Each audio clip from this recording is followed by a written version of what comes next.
Now for global business updates, Rutus Udiri joins us. Good morning, Doctor. Good morning, Ayo. Good morning, Rufai. Big day. So much going on. Starting in Asia, as always. Japan, core consumer price index, that's inflation numbers for January, actually coming in at around estimations. The forecast was 1.8 to like 2%. So it came in at 2% year on year annualized. So it slowed from 2.3%. And the BOJ, that's your Bank of Japan, your CPI is Consumer Price Index. The target was 2%. So the markets are now saying, okay, could we at the next meeting of the Bank of Japan, could we get a rate hike, since they've still been in negative region now for the past, for how many years? So that's what we're seeing. And Japanese equities responding in kind this morning. We move to Shein, or is it Shein, e-commerce company that is founded in China, but is headquartered in Singapore. So according to sources, they're supposedly looking at their IPO, that is their initial public offering, in the UK as opposed to the US. So basically, being a Chinese company, there are worries of geopolitical concerns, whether the Securities and Exchange Commission will allow them to go through. Even if they do, there's issue with shareholders and so on and so forth.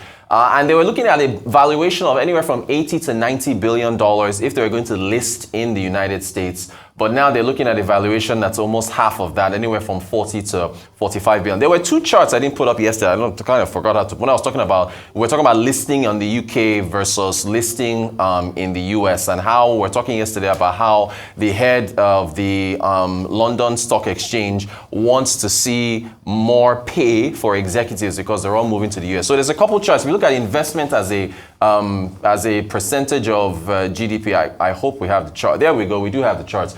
So your UK median, as far as total investment as a percentage of GDP, you can see the dark line there. They are well under your G7 median and your G7 range. So your UK versus your Japans, your United States, and other nations, total investment as a percentage of GDP is pretty low. Also, listings in the UK have been falling. I think we have another bar chart that shows UK listings over a period of time actually coming down. So you can see 120 was the peak in 2021, a big drop. Maybe you can attribute it to, your COVID issues and other things. But 2022 dropping to just for 40, 45, and 2023 even falling even below that. So you've got a number of companies that have been choosing to go to the US to go and list. So Shein, the UK wouldn't actually see this as a plus because you're number two. It's like a love triangle where you like someone and then you're okay picking them because the person you actually like doesn't like you. So it's like, so that's how it is with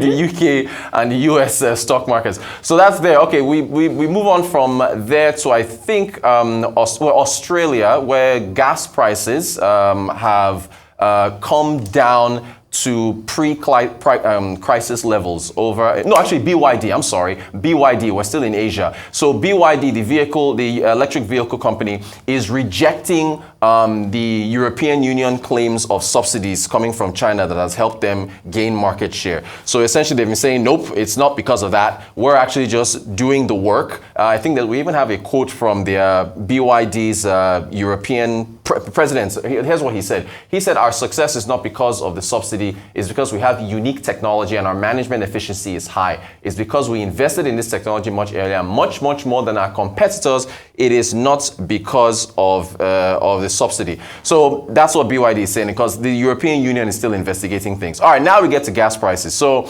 remember, of course, Russia invading Ukraine, oil prices rising, gas prices rising. There were issues of supply constraints. Europe in 2021 went through an extended winter period. You had inventories for gas falling. You had longer winter, so people were requiring more energy. And so energy prices spiked. And as a result of that, then you also had Russia putting pressure on European governments as a result of sanctions from going after Ukraine.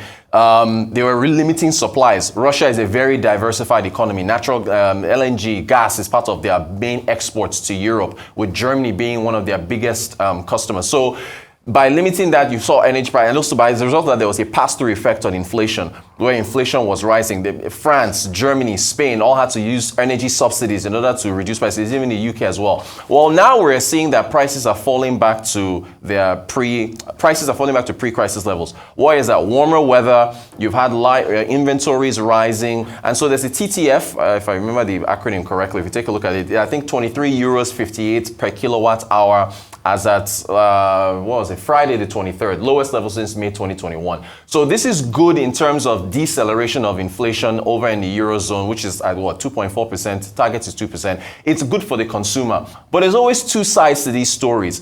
If you flip it, for the businesses involved in gas output, Woodside Energy, which is located in Australia, in Perth, they saw their profits drop precipitously last year as a result of gas prices basically falling. Gas prices basically falling. So Woodside Energy, essentially, I think their profits, earnings, revenues fell about. If we go to, let's see, if we go to Woodside now. 17% drop in revenues, top line revenue fell 17%, underlying earnings fell 37%, and profit after tax fell 74%. Basically, this is the flip side of the coin. Your lower energy prices are resulting from, and this is one of the main LNG producers in Australia. Australia, Qatar, the United States, top 3 producers of LNG. I think the United States now is number 1. I think Qatar 2, tied for second with Australia. So you are seeing the impact on one side for the consumer and on the other side for businesses. All right, up next, as far as the news is concerned, I think we go to Nigeria now. MPC, it's the big day. He's affectionately called Cardi B. All right, that's the Olayemi Cardoso. Really? Yes, he's affectionately called Cardi B. Yeah, and so he is. Of course, we're expecting a big. That's what. Yeah. You didn't hear that? Are you serious? Are you not on the internet? That's what he's called. That. Okay, that's what it's called. I don't check. I just tweet. I don't check. Are you serious? I don't check tweets. Yeah. So they're expecting a big hike today, and you've seen the markets basically, or rather, the central bank basically telegraphed the fact that you're going to get a big hike. The last. Treasury bill auctions that we've seen, a 364-day T-bill now is at 19%. We did the calculation here where your real yield is about 23-24%. Bond yields are also going up as well. They're mopping up liquidity, which means there's less available, which means rates will go up. So we're expecting the press conference is at 2:00 this afternoon, and I mean, they're looking at 300, 400, 500 basis points. I mean, they really have to rein in liquidity, and they have to give good incentives to hold Naira securities to try and reduce demand for US dollars. So we'll see what happens there. I heard you all discussing the Oronsai report. I'm skipping that. No. He doesn't know how to be part of the you guys did enough analysis on that. I mean, it's the the proof in the pudding is in the eating. Or how does it go? They have to show. But no, what was interesting? Because so much was done at the Federal Executive Council. Meeting. Yeah. Wale Edun saying that they are going. That's the minister for the finance minister. They're going to start paying unemployment benefits to youth. Here he is. Given that whilst the macroeconomic reforms, the important reforms, not just 1 or 2 measures, but the whole package of reforms is relatively on track, at this period of heightened food prices, Mr. President has committed to doing all that can be done to assist in giving purchasing power to the less well-off, to the poorest. And in that line, he has committed and instructed that the social security unemployment program be devised, particularly to cater for the youth, for the unemployed graduates, as well as the society as a whole. So we have coming in the nearest future an unemployment benefit for the young unemployed in particular. Finally, all in the same line, to emphasize that there is empathy and there is feeling for those who are less well off, who are feeling particularly the pains of this adjustment, there is coming a social consumer credit program. Consumer credit is very necessary in order to drive aggregate demand. But there's something we always, with the youth benefits now, it's a data thing. As you know, every Thursday on the Global Business Report, we look at US jobless claims. I'm just using this as a model for what they could possibly be doing. US jobless claims are benefits that are paid to unemployed Americans who are getting benefits, assistance from the United States. You can see that it is broken down. So hopefully that data is what they will use whenever this happens. Finally, some music business news. Mavin Records apparently has, Universal Music Group has taken a majority stake in Mavin Records. Started, of course, by Don Jazzy back in 2012. Arya Starr, you know, had a big year in 2023, nominated for a Grammy. Rema, before her, had the 1 billion streams for his Calm Down remix. They didn't really give details. The sources that we spoke to said it was possibly $80 million that was paid. My own calculation, I actually put this out there, it's just speculating here. 80 million at a 55% stake, which is just an assumption, would give you $145 million valuation. I hear even 150 million valuation. Well, so it depends on the stake. Was it a 60% stake, 65, 70, who knows? But again, that's why we made sure to put the calculation is assumption based on sources. Don Jazzy remain as CEO. Tega Ogenejobo is going to remain as Chief Operating Officer.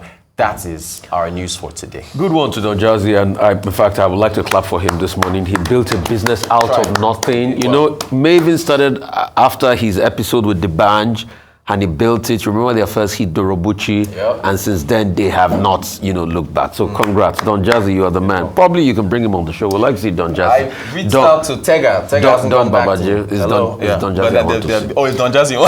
So moving on, as regards this. So you see, I was laughing when you talked about this employment benefits. Why are you laughing, Rufai? This is why I'm laughing. I want this country to do very well. You always say that, and then you slam them after that. But the truth is, they fall my hand so many times in local parlance. Agreed. What's the difference between this and the Empower that was set up prior to this time?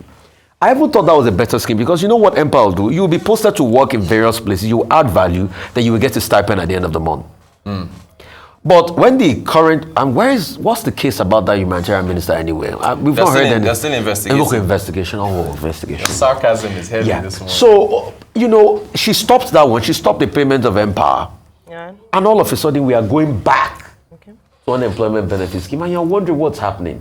So many announcements flip-flop. Hence my skepticism about the Entrepreneurship report again. Just like they told us, student loan will kick off in January. What's happening to it now? I mean, I want them to. This is a lot of spending, And where are you going to get the money from? It's a lot. Well, the devaluation fact, I know that's what it's supposed to be. I mean, like are you also going to, and you are still spending for 12 million families? That's the issue. Very quickly, good one for Mavin Records. And just to mention that, and I've talked about the fact that there are potentials when it comes to art and entertainment here on the African continent that we must tap into. And I believe that this administration is trying to do that. In 2022, Africa had the highest in terms of the fastest growing for music, for absorption of music in the world. And so, of course, the world is looking towards Africa, and then hence you will understand why our music more than ever has been exported, and we've seen, now seen investments in this area. This is a good move, and I hope it will also serve as an inspiration, because we have other record labels who have artists and the same criteria that Universal Music Group, they said you're great artists, good people, so management in terms of the solid people, Don Jazzy and Tega, that's why they retain them even whilst with this investment. So really great move here, but I see this as a great signal for the entertainment industry. Now, so we've done music, let's move on to movies as well. Yeah, I agree. Well, special commendation for Don Jazzy, as he's popularly known, Michael and Jerry, who is the CEO of Mavin Records. And, it's a salute to entrepreneurship, to vision.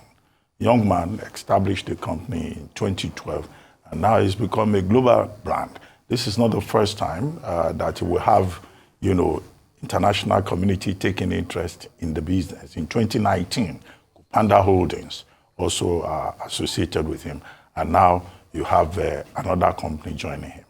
These are the real diamonds. This is the label that has promoted Irasta, right? Yes. Adipo. Yes. Who else is there? Rema. Rema. Rema is also there. And Johnny look Drill. at Johnny Drill, and look at, the possibilities.